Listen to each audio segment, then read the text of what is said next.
Y's registered dietitians, Carrie Taylor and Andrea Luttrell. We're midway through summer, and you know what that means. Fresh corn on the cob. This Mexican-style street corn is a must to include at summer barbecues.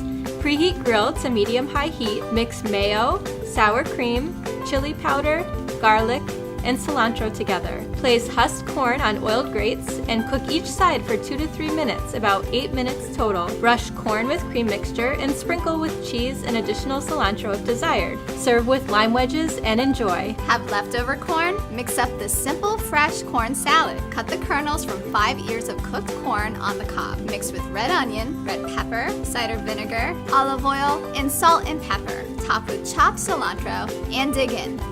For these recipes and more, visit bigY.com.